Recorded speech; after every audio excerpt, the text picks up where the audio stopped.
오늘은 한국교회가 추수감사절 주일로 지내는 추수감사절 예배 시간입니다. 사실 이 추수감사절은 미국에서 시작됐습니다. 1960년 102명의 청교도들이 신앙의 자유를 찾아서 영국을 떠나서 메이플라워를 타고 미국에 도착했습니다. 지금의 매사추세츠 프리머스에 도착해서 추수감사 예배를 드린 데서 유래한 것입니다. 그런데 도착한 첫 해에 혹독한 겨울로 인해서 거기에 함께 간 사람 절반이 죽습니다. 그런데도 불구하고 그들은 낙심하지 않고 도착하자마자 하나님께 예배를 드렸습니다. 그리고 이제 다음에 그들이 열심히 땅에 곡식을 심고 추수를 해서 이제 첫 수확을 하나님께 드리면서 그때 추수감사 예배를 드리게 된 겁니다. 그래서 이제 그 추수감사 주일에는 원주민도 초대를 해서 함께 이 예배를 드렸던 거죠. 거기서 이제 추수감사절 예배가 시작이 되었고, 그들이 이렇듯 그 하나님의 추수감사절 예배를 드리게 된 것은 그들이 카톨릭의 핍박을 피해가지고 종교의 자유를 찾아서 이 아메리카에 도착했는데, 하나님께서 자신들을 인도해 주심에 대해서 감사해서 이 추수감사절 예배를 드리게 된 것이죠. 그래서 이 전통을 지켜오다가 1863년 에브리함 링컨이 이제 국가 공휴일로 정했습니다. 그래서 이제 미국 전역의 대부분 교회에서는 이 날을 추수감사절 예배로 지키는 것이 되었던 겁니다. 그러니까 이 추수감사절 예배는 인간의 축제가 아니라 어디까지나 하나님께서 종교의 자유를 따라서 미국 땅에 참여한 자신을 인도하심에 대한 믿음의 사람들의 고백이기도 하고 감사의 예배이기도 합니다. 그런데 그들이 땅에 이제 도착하기 전에 배 안에서 오늘의 미국이 있게 해야 된 위대한 서약을 합니다. 그래서 그거를 메이플라워 서약이라고 합니다. 제가 읽어드릴게요. 왜 오늘 우리가 살고 있는 한국의 현실에서 이들이 왜 신앙의 나라, 그야말로 자유의 나라 미국을 어떻게 세웠는가가 여기에 나와 있기 때문에 그렇습니다. 메이플라워 서약. 우리는 하나님의 이름으로 아멘. 우리는 영국왕 제임스의 충성스러운 신하들로서 전능하신 하나님께 영광을 돌리고 기독교를 믿음으로 발전시키고 우리 왕과 나라의 멍에를 세우기 위해서 버지니아 북부 지역의 첫 번째 식민지를 세우려고 모인 사람들입니다. 우리는 하나님 앞에서 그리고 서로 앞에서 이 배 메이플라워 안에서 합쳐져 우리를 더 잘 다스리고 보존하기 위해 시민 정치 조직을 만들기로 엄숙하게 계약하고 서로 동의합니다. 우리는 이 식민지의 일반적인 선을 위해 합당하고 평등하며 법에 맞고 우리 모두가 동의하는 공정한 법, 명령, 규칙, 직책들을 만들고 시행할 것입니다. 라고 그들이 이제 우리는 이 모든 법과 규칙을 최대한 성실하게 복종하고 지킬 것을 약속합니다. 그러니까 이들이 땅에 도착하기 직전에 배에서 이 서약을 합니다. 이 정신에 의해서 오늘날 미국이 세워졌고 미국이 그래서 이거를 기억하면서 추수감사절 예배를 드리는 겁니다. 한국 교회가 추수감사절 예배를 드리게 된 것은 예수 그리스도의 복음을 전했던 미국의 선교사들이 이제 한국의 이 추수감사절 전통을 소개를 했던 것이죠.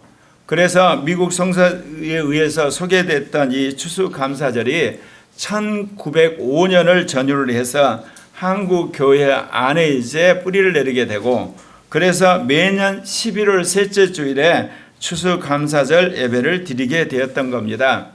한국에는 추석이라는 그 명절의 연이어서 하나님이 1년 동안 우리를 인도하시고 보호해 주시고 이렇듯 풍성한 추수를 하게 된 것에 대해서 감사를 드리는 그런 이제 추수감사절 예배를 드리게 되었던 것이죠. 그 당시에 우리 민족은 가난한 삶을 살았고 일제 강점기에 살았던 백성들로서 추수감사절 예배를 통해서 미국의 청교도들이 어떻게 해서 나라를 세웠는가, 그리고 또한 우리에게는 하나님 이 복음을 통해서 우리와 우리 교회를 어떻게 지키신가에 대한 감사 예배를 드렸던 것이죠. 그래서 한국교회는 매년 이 절기를 지킴으로 하나님이 우리에게 생명을 주신 것과 그리고 우리를 구원하여 주신 것, 그리고 또한 주님께서 보호해 주신 것에 대해서 이렇게 감사 예배를 드렸던 것입니다. 여러분, 예수 그리스도를 통하여서 구원받은 사람의 특징이 여러 가지가 있지만 그 중에 하나가 감사하는 사람이 되는 겁니다. 하나님 앞에 감사하고 이웃에 감사하고 특별히 자신과 함께 사는 사람들에 대해서 감사하는 삶을 살게 되는 것입니다. 오늘 성경 말씀은 예수님께서 이 갈릴리와 사마리아 지역을 지나가시다가 10명의 나병 환자를 만나는 사건에 대해서 말씀을 하고 있습니다. 그러니까 이들 모두는 사람들이 다 저주하는 병이라고 나병 환자를 지고 다녔었는데 예수님이 그 인근에 오신다는 걸 알고 그들이 예수님이 지나가는 길목에 있었던 것입니다. 그러니까 나병 환자지만 그 사람들이 말하고 그리고 듣고 보는 것은 가능하잖아요. 그러나 예수님 무리 가운데 참여할 수는 없었어요. 오늘날은요, 이 의학이 발달해서 이 나병 환자들이 이제 더 번지지 않고 또 확산된 걸 막잖아요. 그리고 우리나라는 초기에 이게 굉장히 확산되기 때문에 집단촌을 만들어서 사람들이 그 집단촌에 살게 만들었어요. 저도 이제 기억나는데 어렸을 때요, 집에 사람들이 이제 그 가난하니까 동령으로 오잖아요. 근데 누가 왔겠습니까? 나병 환자들이 온 거예요. 얼마나 무서웠는지 몰라요. 동령을 줄 생각 않고 숨어버리는 거예요. 그래서 이제 국가가 집단촌에 이제 거주하게 한 거거든요. 그리고 이제 그러면서 이제 약을 통해서 또 의학적인 것으로 많이 이제 없어져 가게 된 겁니다. 근데 이 나병 환자들은 그 당시 예수님 가는 무리에 참여할 수가 없죠. 그들도 이스라엘 공동체에 밖에서 격리돼 가지고 살았던 거거든요. 근데 어떻게 소문을 듣고 예수님 지나가는 길거리에 있었는데 그들이 예수님을 향해서 뭐라고 그럽니까? 예수 선생님이여 우리를 불쌍히 여겨 주시옵소서. 그러니까 예수가 어떤 분인 걸 알았다는 거예요. 그러나 그들이 예수님이 직접 다가가서 치유를 이야기를 할 수는 없거든요. 왜냐하면 이 나병 환자이기 때문에 그랬다는 사람들로 돌맞아 죽습니다. 그러니까 멀리서 외치는 거예요. 예수 선생이여 우리를 구원해 주십시오. 우리를 치유해 주십시오. 우리를 살려 주십시오. 그 외치는 소리를 예수님이 들으셨죠. 그래서 이 10명이 함께 예수님한테 부르짖었어요. 그러니까 예수님이 그거를 부르시고 이르시되 뭐라고 이야기하십니까? 다른 환자 같으면 예수님 직접 가셔서 안수를 하시든지 아니면 그 사람에게 주님께서 그 자리에 가서 선포를 하시는데 이 사람은 나병 환자잖아요. 그러니까 예수님도 나병 환자가 무서워서가 아니고 제자들과 지금 함께 가지 않습니까? 그러니까 예수님이 멀리서 선포를 하시는 거예요. 뭐라고 선포를 하냐면 가서 제사장들에게 너희들의 몸을 보이라 그래요. 나왔단 말을 하는 게 아니에요. 그냥 너희들 몸을 제사장한테 보이라. 그런데 그 당시에 제사장한테 가서 몸을 보인다는 게 무슨 의미를 하냐면 이 나병이 다 나았다고 하는 검사를 제사장이 하는 거예요. 그래서 그 확증이 들면 이제 그 사람을 공동체 안에 들어가 살 수 있도록 허락하는 건 절차입니다. 그러니까 전염병 환자가 병이 도둑게 되면 우리가 격리를 하거든요. 법정 전염병 같은 경우는. 근데 다 나았다고 했을 때는 의사가 그거를 확증을 하게 되면 이제 됐다고 해서 그 사람이 격리된 데서 풀어나서 이제 사회 활동을 할 수가 있잖아요. 근데 그거를 예전에는 제사장이 했다는 겁니다. 그러니까 예수님이 너희들이 가서 그 몸을 보이라. 그 이야기는 뭡니까? 너희들의 나병이 다 나았다는 이야기예요, 이게. 그런데 놀랍게도 이 10명이 그대로 그 말을 믿은 겁니다. 그래서 갔어요. 근데 가는 도중에 자기 나병이 다 나와버린 거예요, 이게. 얼마나 놀랍습니까? 여러분, 10명의 나병 환자가 오늘 치유함을 받은 사건은 뭡니까? 본인들이 죄악을 사모했다는 거예요. 그리고 적극적으로 예수님한테 부르짖었던 거예요. 여러분, 예수를 믿는 사람들이 여러 가지 질병에 걸리고 또 사고를 당하죠. 저절로 낫지 않습니다, 여러분. 여러분, 저절로 병이 낫나요? 세상적으로라도 여러분 의사를 찾아가야 되잖아요. 약사를 찾아가죠. 마찬가지로 정말 주님의 놀라운 은혜로 치유를 경험하기를 원하는 사람, 주님 앞에 정말 열렬하게 부르짖으셔야 돼요. 예. 그리고 주님이 하란 대로 순종을 하셔야 돼요. 코리아 공동체는 성교의 성령운동뿐만 아니라 특별히 성화 성령운동하는 교회예요. 그렇기 때문에 하나님이 여러분의 어떤 질병, 여러분의 어떤 연약함, 여러분의 어떤 사고로 몸이 여러분이 힘들고 어려울 때 다른 어떤 성령운동과는 달리 하나님이 그거를 무엇과 결부시키냐면 우리를 성화시키는 도구로 사용하셔요. 그러니까 여러분이 주님 앞에 열심히 부르짖으면 주님이 여러분에게 하시는 이야기가 있어요. 여러분 죄를 끊으라든지 여러분의 옛사람을 버리라든지 육신을 끊으라든지 주님이 그걸 멍하세요. 왜냐? 주님이 신유를 구하는 사람한테 세상 말로 말하면 너무나 속임을 많이 당했어요. 치유를 해줬어요. 그런데 어떻습니까? 치유하고 나서는 자기가 다시 육신으로 가는 거예요. 세상으로 가고 심지어 마귀의 종로로 가는 거예요. 그래서 하나님께서 우리 교회는 새로운 패러다임을 주신 거예요. 아니, 제가 그런 신앙생활에 대한 패러다임을 가지고 있어요. 예수 믿어서 병 나아봤자 뭐하냐 이거지. 다시 죄질로 가는데 또 세상으로 가는데 또 악한 짓을 하는데, 그러니까 예수가 치유한 건 아무 상관이 없는 거예요, 그 사람하고. 여러분, 그래서 제가 주님에게 정말 이런 성령운동 하고 싶지 않다고 그랬는데 주님이 그래서 성화 성령운동을 하게 하신 거거든요. 사랑하는 형제 자매 여러분, 여러분의 몸에 또는 여러분의 어떤 신체에 어려움이 있다든지 병이 있던 사고일 때 하나님한테 구하십시오. 반드시 치유하여 주실 거예요. 코리아 교회 병이 없는 교회로 만드실 건데, 그런데 분명히 주님이 말씀을 하세요. 여러분에게 어떻게 하라고. 그거를 순종할 때 여러분이 성화가 되고 거룩하게 될 뿐만 아니라 병도 확실하게 치유해 주실 것을 믿습니다. 그래서 예수님 하라는 대로 그들이 가다가 제사장에 가기도 전에 몸이 나은 거죠. 왜? 몸이 나야 제사장한테 가니까. 그런데 이제 어떻게 됐냐?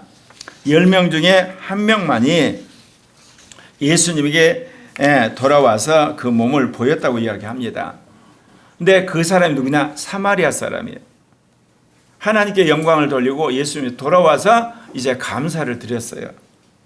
10명 모두가 치료를 받았지만 하나님께 영광을 돌린 자는 한 사람뿐입니다. 더더욱 예수님 앞에 돌아와서 예수님 앞에 절하고 감사를 돌리는 사람은 사마리아인이었다는 거예요. 우리에게 뭐를 시사합니까? 하나님의 1년을 통해서 나를 축복하셨어요. 지혜를 주셨어요. 시험을 잘 보게 했어요. 건강하게 했어요. 취직하게 했어요. 학교 가게 하셨어요. 은사를 주셨어요. 나를 새롭게 변화시켜 주셨어요. 감사해요. 그런데 거기서 끝나버리는 거예요. 그럼 다시 우리가 세상으로 돌아가는 거예요. 다시 육신으로 돌아가고 다시 우리가 한마디로 마귀의 손아귀에 들어가는 그런 악순환을 우리는 계속 반복하는 거예요. 그러면 속으로는 어때요? 나는 구원받겠지. 나는 하나님의 자녀야. 나는 이제 이기는 자야. 스스로 속는 거예요. 종교 계획자들이 예수를 믿음으로 구원을 받는다는 메시지를 전하는 건 참 좋은데, 한 가지 종교 계획자들이 결정적 실수를 한 게 있어요. 예수를 믿음으로 구원받았다는데 구원의 증거는 뭐냐? 성령이 주시는 거예요. 구원의 확신은 성령이 주시는 거예요. 구원받았다고 하는 그 모든 보증은 성령이 하시는 거예요. 성령을 빼버렸어요. 그러니까 구원론이 자기 구원론이에요. 자기 감정의 구원론이고 자기 지식의 구원론이고 자기 행위의 구원론이고 자기가 구원을 결정하는, 자신이 메시아가 되고 자신이 구세주가 되고 자신이 재림주가 되어버린 거예요. 한국 교회에 수많은 재림주가 있어서 이단으로 정죄하죠. 그런데 어떤 분이 그래요. 한국 기독교는 유사 구원파라고. 그 이유가 뭐죠? 자기가 구원을 결정을 해버렸으니 그건 구원파예요 다. 여러분 구원은 성령이 인쳐주시는 거예요. 10명 모두 치료받았지만 이렇듯 예수님 앞에 돌아와서 예수님 발 앞에 엎드려서 감사했다는 걸, 예수님을 하나님으로 그들이 섬겼다는 겁니다. 여러분, 예수님을 하나님으로 섬기십니까? 그렇다면 예수님이 하신 말씀에 여러분 순종하셔야 되는 거 아니겠습니까? 치유받은 그 사마리아인은 자신이 이방인임에도 불구하고 유대인인 예수님 앞에 와서 넙죽 절하고 그리고 감사함을 표했습니다. 여러분 어떻습니까? 그는 하나님께 영광을 돌리고 감사하다고 그러고 그냥 그 발길을 제사장에 돌리지 않았습니다. 자신이 자기를 치유한 예수님에게 돌아왔다는 거예요. 여러분, 치유를 받으셨으면 세상에서 돌아와서 하나님 앞에 가셔야 돼요. 예수 앞에 가셔야 돼요. 성령으로 사셔야 되는 거예요. 왜 오늘 이 누가복음의 기자가 이거를 기록했겠어요? 예수 그리스도의 수많은 치유를 받은 사람들, 귀신이 쫓겨난 사람들, 하나님의 놀라운 기적을 체험한 수많은 사람들이 예수와는 상관없이 세상으로 가서 멸망으로 가는 걸 경고하기 위해서 이걸 한 겁니다. 예. 그의 감사는 말로만 끝나지 않았습니다. 그의 감사는 예수님께 돌아오는 행동이었습니다. 그의 감사는 예수님 앞에 와서 찬양과 경배를 드리는 결단이었습니다. 여러분, 감사는 교회에 돌아오는 겁니다. 감사는 예배의 자리를 지키는 겁니다. 감사는 여러분 기도하기 위해서 무릎을 꿇는 겁니다. 감사는 성경 말씀에 복종하는 겁니다. 감사는 주를 위해서 자기의 몸을 헌신하는 겁니다. 이 모든 것이 바로 한 사마리아인, 자기가 치유받았기 때문에 예수님 앞에 와서 넙죽 엎드리고 예수님께 감사를 표했던 그 삶 자체라는 겁니다. 그때 예수님이 하신 이야기가 있습니다. 너는 10명 중 9에 속하는가, 아니면 감사로 돌아오는 한 사람인가? 그러면서 주님이 하신 이야기가 있습니다. 뭐라고 이야기하셨냐면 주님이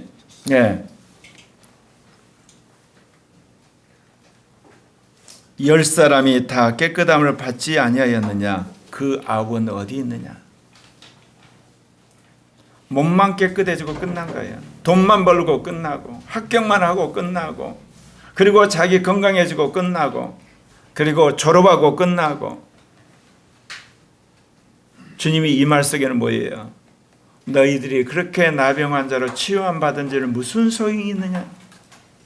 사람들 속에서 함께 살면서 이 땅의 행복과 이 땅의 즐거움은 너희가 누릴지 모르지만 너희의 영혼이 불쌍하다, 그 이야기입니다. 여러분은 어떠시나요? 내가 예수를 믿어요. 내가 하나님의 자녀라고 그래요. 그 다음은요, 여러분 하나님의 자녀답게 살아야 되는 것 아니겠습니까? 그래서 오늘 주님께서 오늘 감사절에 여러분 정말 주님을 위해서 주님 앞에 온전히 여러분을 드리는 여러분 되시길 바랍니다. 예수님께 감사를 드린 한 사람만 믿음으로 구원을 받았습니다. 예수님에게 감사로 돌아온 사람에게 예수님 또 뭐라고 이야기합니까? 일어나서 가라. 내 믿음이 너를 구원했다. 그러니까 이 사람은 하나님께 영광을 돌리고 너무 고마워서, 그리고 너무 감사해서 자기를 치유했던 자리를 쫓아간 거야. 그러면서 예수님 앞에 엎드려서 절을 했더니 예수님이 뭐라고 그러냐? 내 믿음이 너를 구원했다. 영혼의 구원까지 받아버린 거예요. 예수님은 그의 감사 속에서 그가 믿음 있는 걸 보신 겁니다. 그래서 이 몸의 치유로 끝나지 않고 이제 영혼의 구원을 선포하셨다는 겁니다. 9명은 육신의 병만 치유받고 그대로 끝났습니다. 그 뒤에 예수를 믿었는지는 모르지만 그대로 끝났다면 그는 멸망으로 갔을 것입니다. 그런데 이 한 사람의 사마리아인은 몸의 치유를 받았을 뿐만 아니라 영혼까지 확실하게 구원을 받았습니다. 여러분, 감사는 믿음의 표현입니다. 감사는 영적인 눈이 밝은 자만이 할 수 있는 겁니다. 감사는 하나님과 친밀하게 관계를 맺겠다는 표현이기도 합니다. 여러분 어떻습니까? 코리아 교회 와서 수많은 말씀을 배웠습니다. 가장 제가 강조하는 게 뭐예요? 여러분, 생명의 영으로 법으로 살으라는 겁니다. 여러분 돌아보십시오. 여러분 안에 정말 새겨진 법이 있습니까? 영에 새겨지고 마음에 새겨지고 이성에 새겨진 법이 있습니까? 그것이 단순히 여러분 예배당에서 주일날만 새겨진 게 아니라 여러분 삶 전체에서 확실하게 새겨진 법이 있습니까? 그 사람이 이기는 자가 되는 겁니다. 여러분 주일날만 예배드리는 게 아니라 어때요? 수요일날, 금요일날, 그리고 혼자 개인 예배를 드리고 삶 속에서 예배를 드리는 사람이 어떻게 다른 주님의 계명을 어기면서 뻔뻔하게 살 수 있게 해서 못 삽니다. 여러분 예배 자체가 불가능해져 가는 겁니다. 예컨대 여러분 가운데 헌금의 법을 드리는 사람이 여러분의 개인적인 삶 속에서 여러분 그 헌금의 법, 여러분 물질의 법, 재정의 법, 그리고 여러분 예배 때 하나님에 드리는 이런 헌금의 법, 그래서 하나님을 온전히 그러게 되면 그 사람이 여러분 타락할 수 있을까요? 돈에 관한 하나님이 주인이라는 법이 새겨져 있는데, 그래서 여러분 하나만이라도 여러분의 영과 마음과 이성과 그리고 여러분 양심에 새겨져 가지고 여러분의 말과 행동으로 나오는 사람은요, 그 법이 그 사람의 영혼을 붙들고 있기 때문에 타락하지를 못해요. 그러면서 점점 그가 지키는 법이 많아져 가는 거예요. 이게 이기는 자가 되는 거고, 이것이 성화의 비결인 것입니다. 오늘 네 번째, 구원받은 고려 교회 형제 자매들은 이기는 자가 되는 복이 되기를 바랍니다. 여러분 복음서에서는 예수님이 구원받은 이후에 대해서 말을 하실 수가 없어요. 네, 구원받은 자 이후의 삶이란 건 뭐겠죠? 성령을 받아야 되는 거예요. 그래서 이 이야기는 누가 이야기한? 사도들이 한 거예요. 선지자들이. 네. 예수님이 오셔서 이스라엘 백성들과 이 제자들을 치유하는데 무엇을 치유하셨어요? 몸을 가장 먼저 치유하셨어요. 몸을 가지고 노는 귀신들을 쫓아내셨어요. 그 다음에는요, 예수님 십자가에서 죽고 부활하심으로 혼을 구원하셨어요.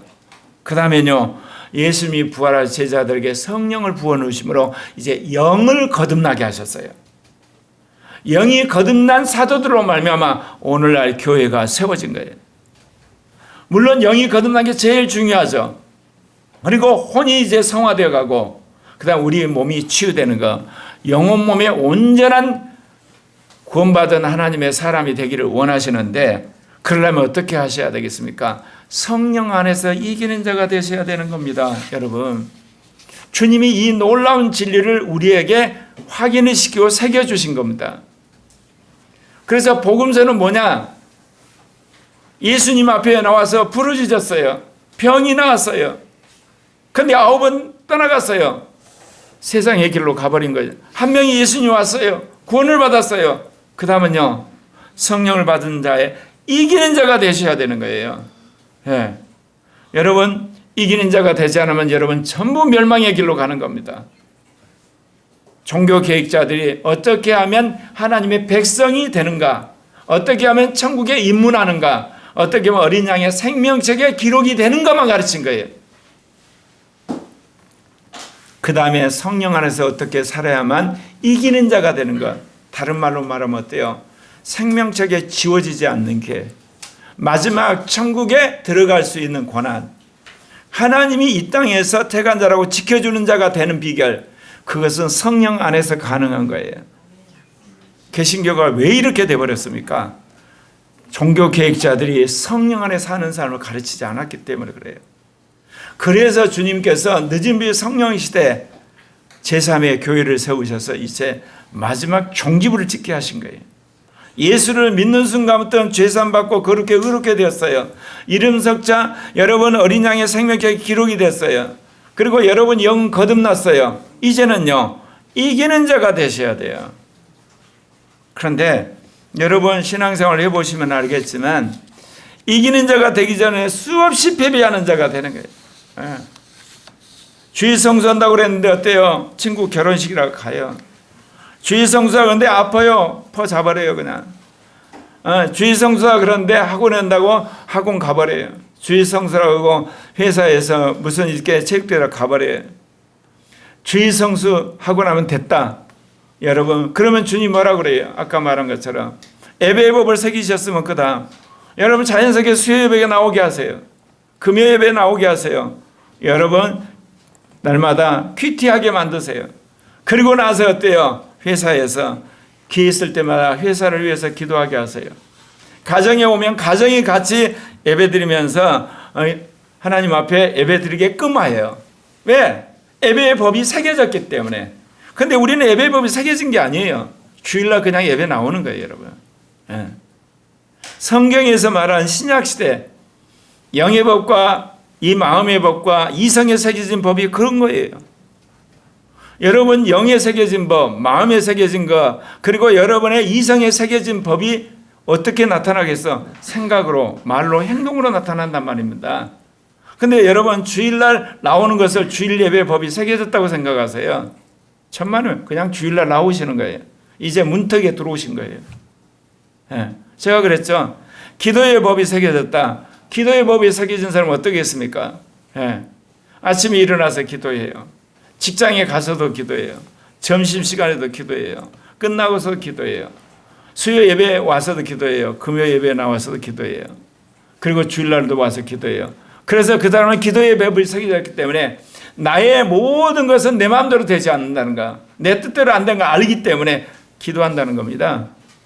제가 이번 친교 야유회 기획하는 거 보고 신 목사님이 기가 막히게 준비를 하셨구나. 근데 도중에 제가 청년들은 강군하지 마라 그랬어요. 왜? 청년들은 주관이 워낙 세기 때문에 가자 그러면 좋은 뜻으로 가자는 게 아니라 자기 사생활을 간섭하니까. 그래서 청년들을 맡기라 그랬거든요. 근데 고간사가 간다 그러고, 그리고 이제 민혁이가 간다길래 제가 그랬죠.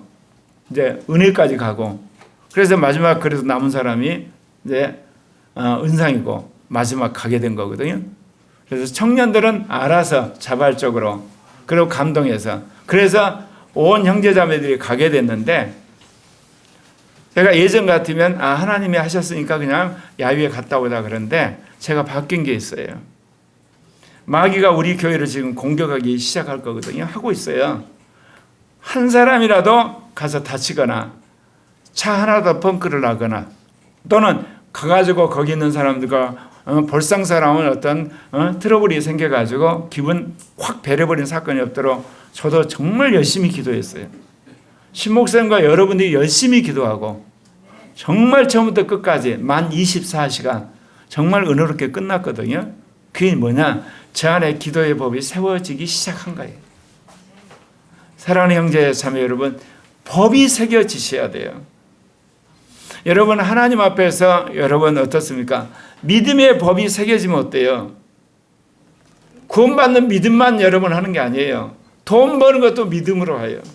공부도 믿음으로 해요. 결혼도 믿음으로 해요. 사람 사귀는 것도 믿음으로 해요. 그리고 은사 받는 것도 믿음으로. 그 사람은 다 믿음이야. 그냥 계속 그 믿음의 지경이 넓혀져요. 그 사람이 지옥 가겠습니까? 못 가요.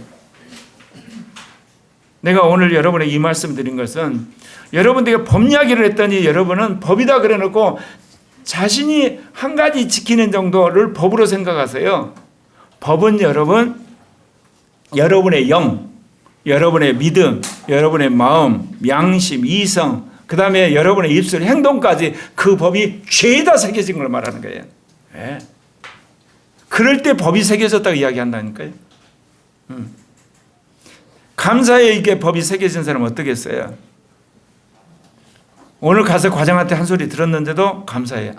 내가 얼마나 무력하고 일을 잘못했으면 오늘 이렇게 모든 직원들 앞에 창피를 당하냐. 그렇게 생각하는 거예요. 그거 깨닫게 했으니까 감사. 네? 그리고 오늘 어때요? 오다가 누구 부딪혔어. 그런 거 어때요? 죄 없는 것을 이렇게 하나님께 깨닫게 해서 정말 모든 걸 잘 살피고 살아간다. 이렇게 감사를 하는 거거든요. 물론 회사에서 열심히 일해가지고 어때요? 포상을 받았다. 이건 더 감사하는 것이고. 그러니까 감사의 법이 정말 여러분 삶 속에 영과 마음과 이성에 새겨지게 되는 매사가 감사예요. 그래서 우리 어머니는 저희들 놓고 저희가 부정적인 말을 하잖아요. 그러면 뭐냐? 말을 바꿔버려요. 죽겠다 그러면 살겠다 그러시고, 힘들다 그러면 살만 난다 그러시고. 처음에는 위선으로 들렸거든요. 뭐 이런 어머니가 있어? 그런데 이번에 저희 어머니 그 생신에 모였는데 나이가 만 90이시거든요. 근데 사시는 거 보니까 70살 먹은 할머니보다 더 팔팔하세요. 왜? 아침부터 저녁까지 감사함으로 살아버려요. 기도하면서 살고. 그러니까 뇌가 늙을 틈이 없는 거예요. 그러면서 제가 도전받았어요. 감사의 법이 새겨진 우리 어머니거든요. 심지어 저번에는 무슨 사건이 있었냐면 뒤에 걸상 있는 자고 앉았다가 엉덩발을 쪄가지고 허리를 완전히 다치셨어요. 그래가지고 허리를 꼼짝을 못 하셨거든요. 그런데 치료를 받고 다시 건강하게 걸어다니세요. 나는 그 사건 터졌을 때, 자, 우리 어머니 저러시다가 이제 요양병원 가셔야 되겠구나. 그런데 치유된 거예요. 그런데 그 사건을 통해서 어머니가 깨달았어요. 내가 얼마나 자기 의에 빠진 사람인지, 얼마나 내가 자기 의를 자랑한 자가. 그러면서 그 뒤로 어머니가 굉장히 겸손해지셨어요. 예전에 무슨 이야기하면 당신이 딱 주관한 거 절대로 포기 안 하시거든요. 근데 지금은 내가 자기 의를 주장했댔는데 참 내가 못됐어요. 그 치료 과정에서 그 이야기하다. 그런데 내가 얼마나 회개했는지 모른다. 그렇게 깨달으시는 거예요. 그럼 감사하는 거예요. 사랑하는 형제 자매 여러분, 추수감사주일이에요. 나는 여러분이 아침부터 저녁까지 주일부터 다음 주일까지 감사하는, 연초부터 연말까지 감사하는, 누가 봤을 때 저 위선자야, 저 거짓부랭이야, 저 완전히 폼으로 사는 자, 그런데 그거를 여러분 극복할 만큼 감사하는 자가 되면 하나님이 여러분을 함께 하세요. 그래서 여러분 기도의 법을 새기든지, 예배의 법을 새기든지, 여러분 헌금의 법을 새기든지, 여러분 믿음의 법을 새기든지, 여러분 감사의 법을 새기든지 법 하나를 확실히 새기기를 바랍니다. 제가 무슨 법을 새겼겠어요? 회개의 법이요. 네. 오늘 여러분들에게 법을 새기기를 원하세요. 특별히 감사의 법을 새기는 여러분 되시기를 바랍니다. 네, 기도하겠습니다.